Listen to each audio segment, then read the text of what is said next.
Welcome to Manonmani IAS academy. 11 June 2026 Dinamani செய்தித்தாளின் முக்கிய குறிப்புகளை பார்ப்போம். நீண்டகால் பிரதமர் சாதனையை படைத்தார் மோடி. பிரதமருக்கு பார்த்தீங்கன்னாக்கா பல்வேறு தரப்பிலிருந்து பாராட்டுகள் குவிந்தன.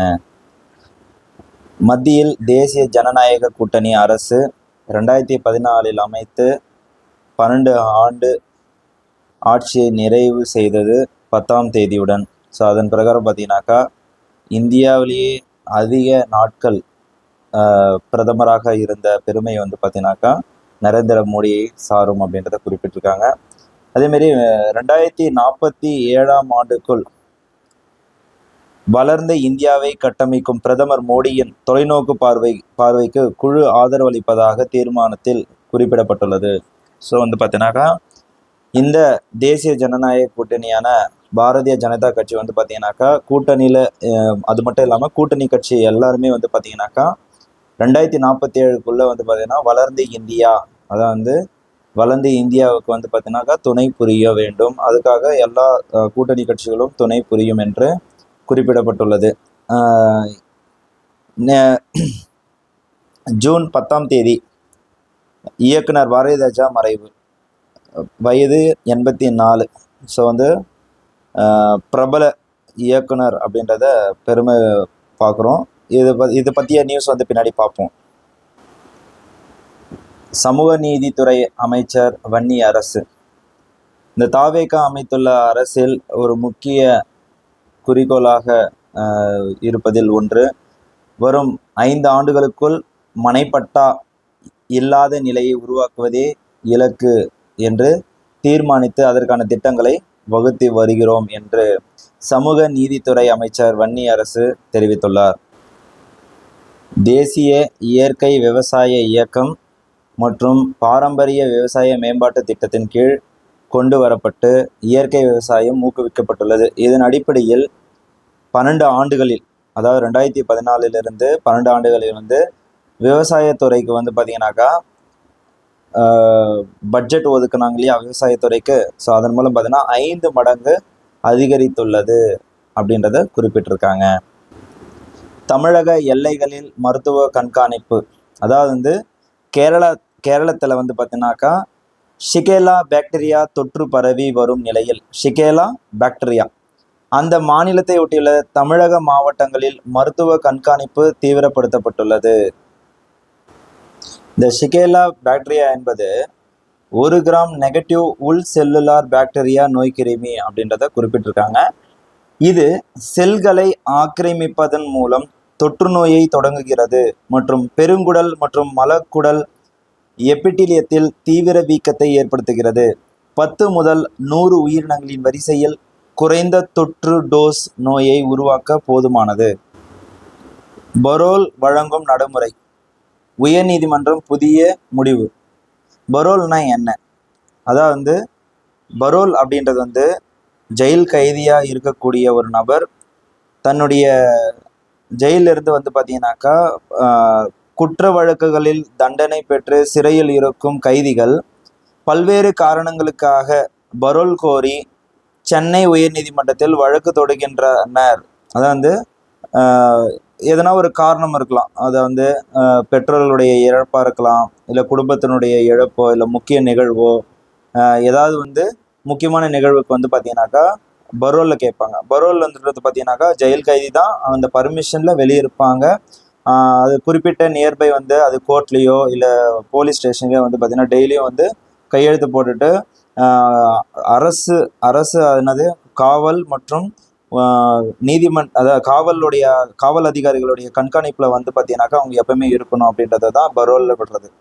இது பார்த்தீங்கன்னாக்கா ஜாமீன் அப்படின்றது பார்த்தீங்கன்னாக்கா ஒருத்தர் அரெஸ்ட் பண்ணுறதுக்கு முன்னாடி பார்த்தீங்கன்னாக்கா அவங்கள அரெஸ்ட் பண்ணாமல் இருக்கிறதுக்காக ஜாமீன் வாங்கி அது அரெஸ்ட் பண்ணாமல் விடலாம். இல்லைனா அரெஸ்ட் பட்ட ஒரு 10 நாள்லேயே பார்த்தீங்கன்னாக்கா ஜாமீன் வாங்கிட்டு உடனே வெளியே வந்துடுவாங்க.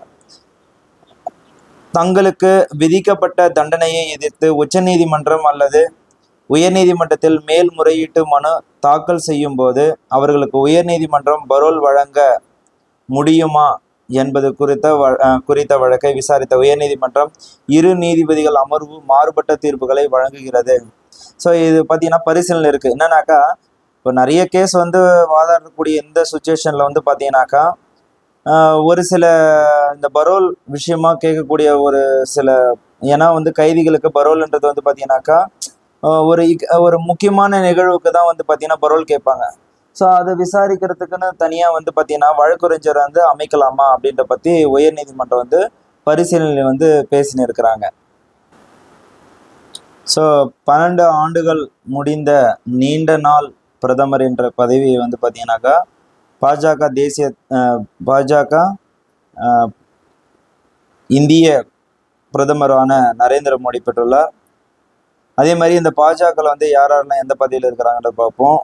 மத்திய உள்துறை அமைச்சர் அமித்ஷா, பாஜக தேசிய தலைவர் நிதின் நபீன், பாதுகாப்புத்துறை அமைச்சர் ராஜ்நாத் சிங் வந்து இந்த நிகழ்வில் வந்து கலந்து கொண்டு இருக்காங்க.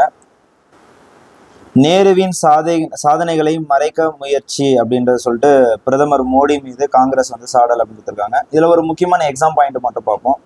இந்த 17 கோடி பேருடன் வாக்காளர் பட்டியல் உருவாக்கப்பட்டு நாட்டின் முதல் பொது தேர்தல் 1951 அக்டோபர் முதல் 1952 பிப்ரவரி வரை நடத்தி முடிக்கப்பட்டது. அதாவது சுதந்திரம் வந்து நமக்கு 1947 ஆகஸ்ட் 15 கிடைச்சதுக்கு அப்புறம் முதல் தேர்தல் அப்படின்னு பார்த்தீங்கன்னாக்கா கிட்டத்தட்ட வந்து பார்த்தீங்கன்னாக்கா வாக்காளர் பட்டியலை உருவாக்கி கிட்டத்தட்ட 17 கோடி வாக்காளர்களை உருவாக்கி முதல் தேர்தல் வந்து பார்த்தீங்கன்னா 1951 அக்டோபரில் ஸ்டார்ட் பண்ணி 1952 பிப்ரவரியில் முடிச்சிருக்கிறாங்க.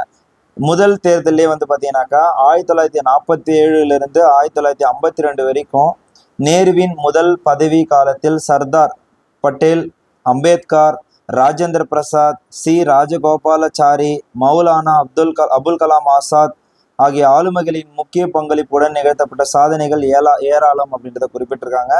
ஸோ அந்தந்த தலைவர்களை பற்றி தனியாக படிக்கும்போது பார்த்தீங்கன்னா ஹிஸ்ட்ரியில் வந்து சுவாரஸ்யமாக இருக்கும். அதேமாரி எந்தெந்த வருடத்தில் வந்து எந்தெந்த இந்த நாடாளுமன்ற தேர்தல் நடந்தது, ஆட்சி அமைக்கப்பட்டது பார்த்தீங்கன்னா நேருவை மட்டும் பார்ப்போம்.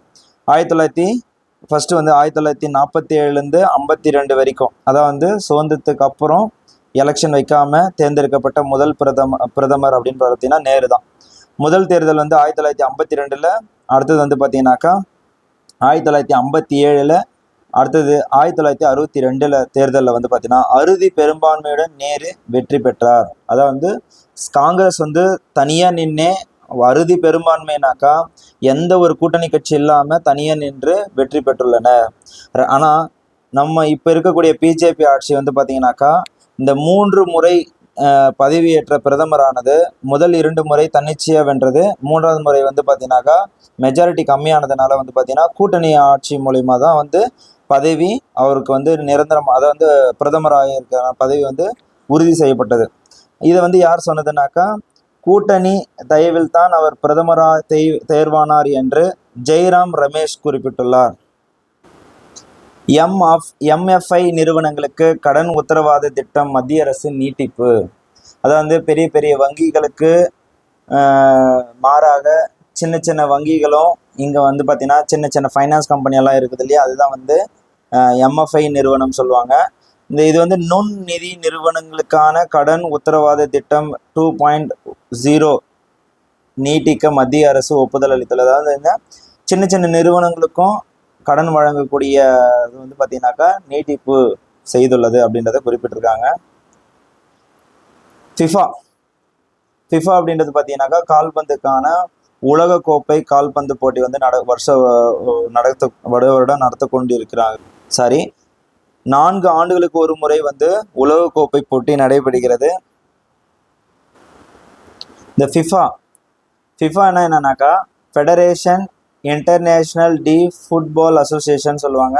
ஸோ இங்கிலீஷில் பார்த்தீங்கன்னாக்கா international federation of association football கால்பந்து சங்கங்களுக்கான சர்வதேச சம்மேளனத்தின் ஃபிஃபா 23வது உலகக்கோப்பை கால்பந்து போட்டி மெக்சிகோவில் வியாழக்கிழமை ஜூன் 11 தொடங்குகிறது. இந்த போட்டியின் காலிறுதி, அரையிறுதி, இறுதி ஆட்டங்களும் அமெரிக்காவின் நியூ ஜெர்சி மாகாணத்தில் உள்ள மெட்லைஃப், அமெரிக்காவினுடைய நியூ ஜெர்சி மாகாணத்தில் இருக்கக்கூடிய மெட்லைஃப் மைதானத்தில் விளையாடப்பட உள்ளன. இந்த மைதானம் 82,500 பேர் அமரும் வசதி கொண்டது. இந்த என்ன நியூ ஜெர்சி மாகாணத்தில் இருக்கக்கூடிய மெட்லைஃப் மைதானத்தில் வந்து பார்த்தீங்கன்னாக்கா காலிறுதி, அரையிறுதி, இறுதி ஆட்டம் மூணுமே வந்து அங்கே தான் நடத்தப்பட உள்ளதா கூறியிருக்கிறாங்க. இயக்குனர் பாரதி ராஜா, இவர் வந்து நம்ம என்ன சொல்லுவோம், இயக்குனர் இமயம் பாரதி ராஜா அப்படின்றத குறிப்பிட்டிருப்பாங்க. ஜூன் 10 அன்று வந்து பார்த்தீங்கன்னா 87 வயது தமிழ்நாட்டின் இயக்குனரான பாரதி ராஜா உயிரிழந்தார். இதனையடுத்து பாரதி ராஜா வந்து சினிமா துறையிலிருந்தும் சரி, அரசியல் துறையிலிருந்து பல பேர் வந்து அஞ்சலி செலுத்தினர். அதன் பிரகாரம் பார்த்தீங்கன்னா இவர் வந்து பத்மஸ்ரீ விருது வாங்கியிருக்கிறார். ஸோ நம்ம எக்ஸாம் பாயிண்ட் ஆஃப் வியூவில் பார்க்க பார்த்தீங்கன்னாக்கா இவர் வந்து பார்த்தீங்கன்னாக்கா ஒரு சிறந்த இயக்குனர் மட்டுமல்லாது பத்மஸ்ரீ அவார்டும் வாங்கியிருக்கிறாரு. ஸோ அதுவும் நம்ம தமிழ்நாட்டுக்கு பெருமை அளிக்கும் விதத்தில் செயல்படுது. இதற்காக தமிழக முதலமைச்சர் வந்து அரசு மரியாதையும் வழங்கப்படும் அப்படின்றத குறிப்பிட்டிருக்காரு. நன்றி.